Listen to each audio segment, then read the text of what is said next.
Good evening. This is the Devar Torah on Parshas Vayeira. It is the fourth Parsha in Sefer Bereshis. It's very significant one at the end of the last one.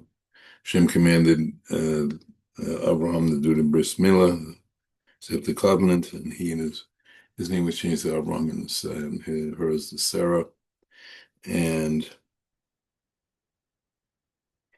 this Parsha opens up on the third day after the bris milah of Abraham. 3 days after the bris milah, the third day is the most painful, healing, and Hashem appeared to him. Hashem appeared to him. I'll be speaking more about that in a little while. And then the Parsha goes on. The three Ain, after he makes a hospitality to them, and as he's finding a calf, he finds the cave of Machpelah, where Adam and Chava were born, and ultimately he and his wife and Yitzhak and Rivka and Yaakov and Leah were to be buried. And then three angels appeared because Abram wanted guests, even though he was in pain. And as I said, he was a whole, they told him that Sarah's going to have a child. She laughed. There was a whole back and forth conversation about that. And then, as he sees the two angels left, originally three, because one had finished his mission of healing Abraham from the bris. The other two went down the road to destroy Saddam. Hashem told them, because of the great immorality and cruelty, the beginning of a garden spot of the whole area. But instead of using it for good, they were stingy, didn't want to share it with anybody, and committed a task of horrible Averas, and not to mention very bad sexual immorality of all types. And they had to be, the city had to be destroyed. Cities, there was actually 5 of them. Only ones that get saved are Lot and his 2 daughters, because Lot's wife looked back, and she didn't merit a rescue, so she couldn't look back. When she did, she turned to a pillar of salt. And then after they left the 5 cities, they thought they were last women on earth, so they had children by their father, who eventually became the nations of Moab and Ammon, from which, among other people, Ruth descended, that we read about Shavuos.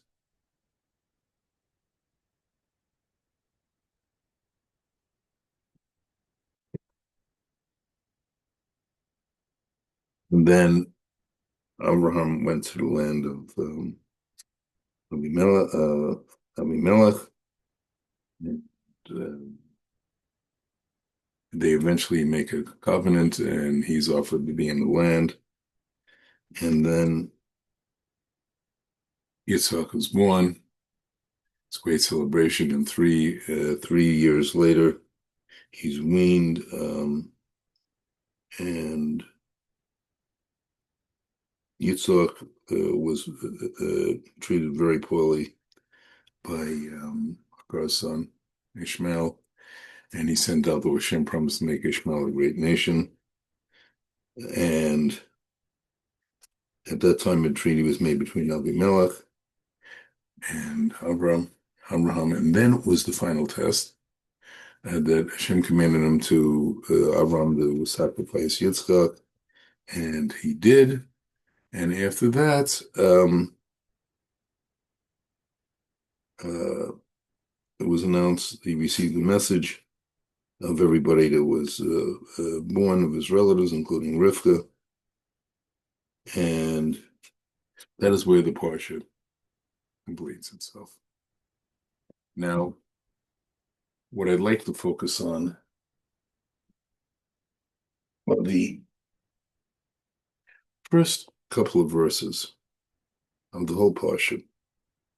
And it says, Viyeira Hashem Elav Hashem Ba'one Mamre Hu Yeshev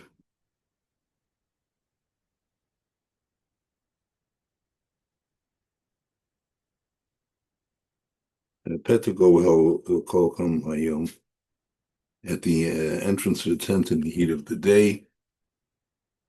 And because Abraham was still looking for guests. Now, interestingly, from our point of view here, the wording is strange. In English, it would be translated, Hashem appeared to him.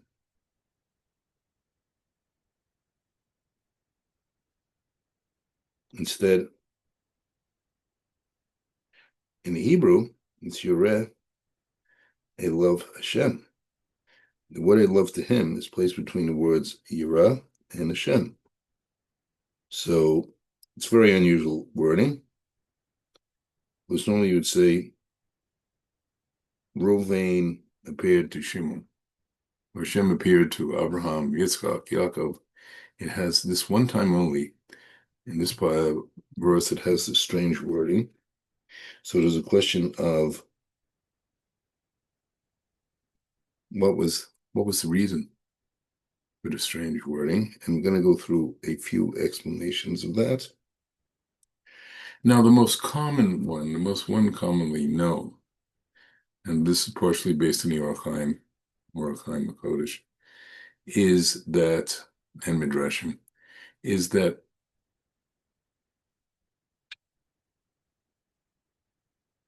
Hashem appeared to do Birka Cholim, the mitzvah Birka Cholim, visiting the sick, which is an example for all of us, at an appropriate time in a way that's appropriate to what the actual sick person needs, and to be there to be with him, also because he had performed the mitzvah of Bris Milah at Hashem's commandment, even though it was very difficult, especially at 100 years old. He did his own circumcision. Other people did it, or say the Shekhinah helped him with the circumcision, whichever. And so why this unusual, very, very unusual wording? And besides that one explanation that he appeared for him to comfort him after the Bris Milah, and the angel, in fact, one of the three angels healed him, there's a number of explanations, and it says he appeared to him, yet there's no nevuah, there's no prophecy. He doesn't say what he told him. Usually when Hashem appears to people, it's there to tell him something.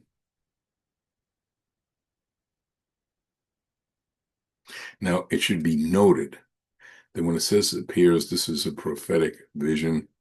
This is not a physical appearance of Hashem. I must emphasize this very carefully. It was prophecy.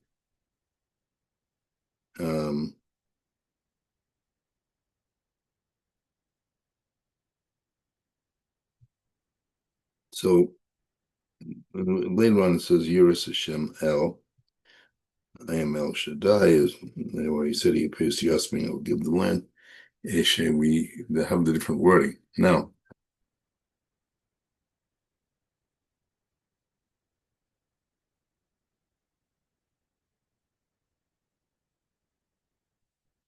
I mean, you could say, oh, that's the only thing he did. Now, that's a question, no question he visited him. But the verse, as the Orach Chaim points out, doesn't actually say that. It says something. So and this raises another question.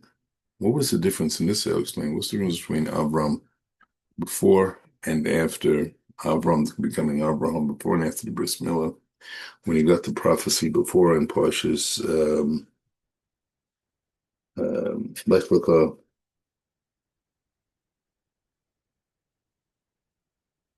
It says very interestingly, I'll read the first three Pesukim with Yud Zayin, chapter Yud Zayin.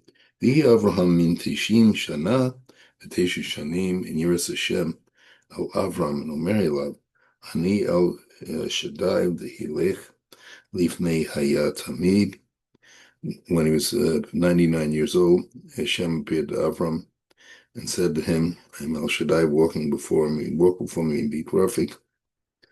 In other words, lead the way with the people, in other words, do outreach, and there's many other meanings.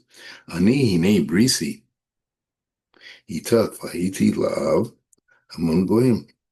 It should be a multitude of nations. And then it tells his name's going to be changed. It goes on to Bris Milah. Now, when you see here, it says Hashem appeared to him. There's no reference to falling on his face. So, what was the difference? Now that Abraham had the bris, he was prepared. He merited having Hashem's presence stand before him. This is also Hashem's great humility, and it's coming to tell us something else. One way of understanding it, tells us by appearing to Avram, Hashem was resting his Shekhinah, his divine presence, upon him, so became a chariot of Hashem. In other words, he was placed for Hashem to be his presence in this world. Again, this is all spiritual, not physically literal, so to speak. And it states elsewhere that the patriarchs are the chariots of Hashem, the Shekhinah, and when it says Ve'era, he loved Hashem, it means that Hashem rested his Shekhinah upon him. That's what it's coming to do. That's why there's no prophetic message, and it's going to be continuous. And that's why it indicates that this was the word Elav. In other words, this is a permanent appearance for the rest of his life. And what does that indicate? That it became part of Abraham's essence. By extension, that extended to his sons, and it extends to all Jews. That's why we have a special connection with the Shekhinah, the divine presence, which even today is its presence of at the Kotel in Yerushalayim, the Western Wall, and will be fully felt in Jerusalem after Mashiach comes and the temple's rebuilt. The temple's built. If you said it the other way, it wouldn't have been understood. In other words, it indicated a permanent presence.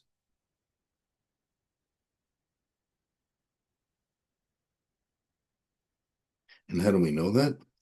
Because in all the other future statements, when Hashem comes to Abraham, it says,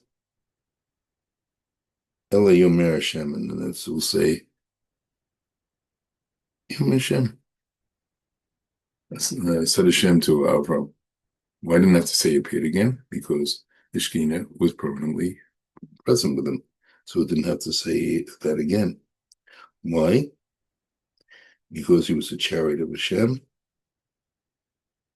and Hashem was always present before him, because it was like a crown upon his head. Because of the Bris Milah. Now, one other explanation.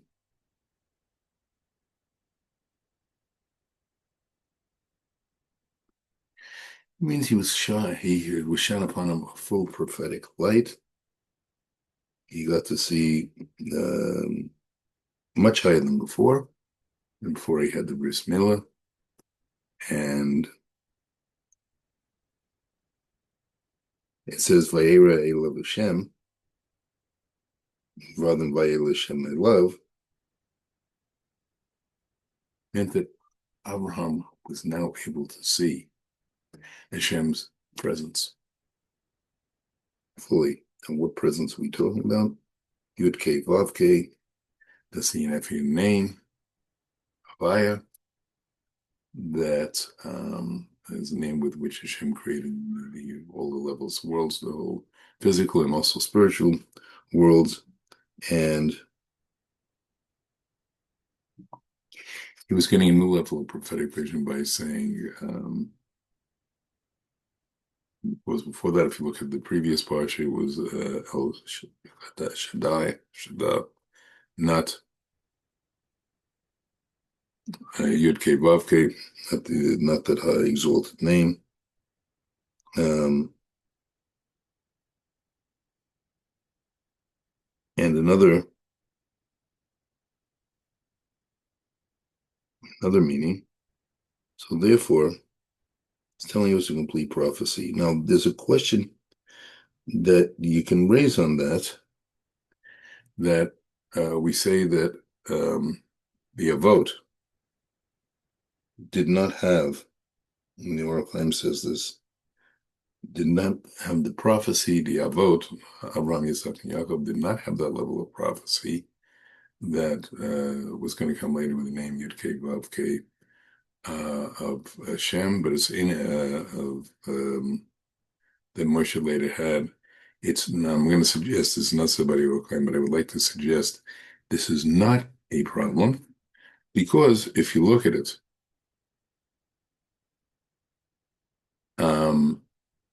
he could recognize the breath of Hashem. It doesn't mean his prophecy was panim, but he did have a clear vision of Hashem. I'd like to suggest that's how you can reconcile the two things the Oracle said. And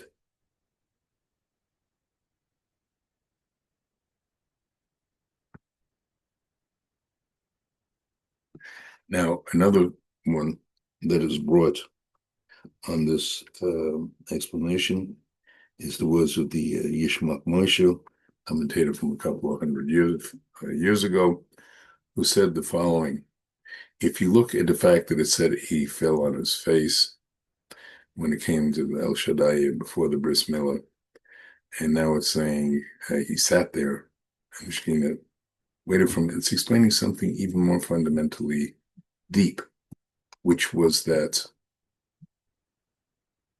beforehand, why did Abraham have to, then Avram go down on his face? Because he did not merit seeing the Shekhinah because of the lack of circumcision. Only after he was circumcised did he deserve the full prophecy,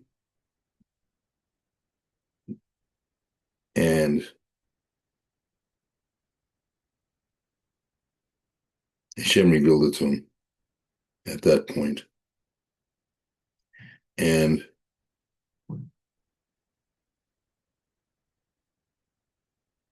when Hashem appeared, he was basically saying Avram's now going to be the first chariot of Hashem on this planet, on earth.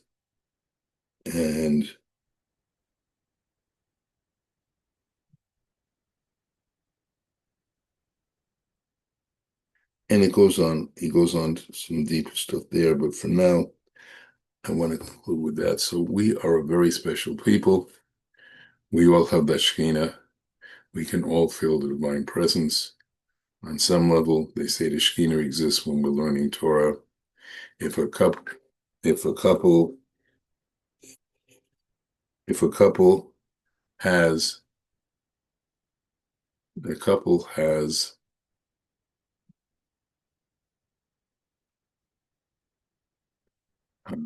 good marriage, Shem bias to Shekhinah exists among them, just to give two examples. Again, it all comes from this time of the beginning of Parashat Vayeira. May we all be blessed to fulfill that in terms of learning Torah and in terms of shalom bias of couples. And may we all merit filling the full Shekhinah back at the third base of Mikdash. May we have the redemption, the Mashiach, and the Tikiyat Tamesi very shortly.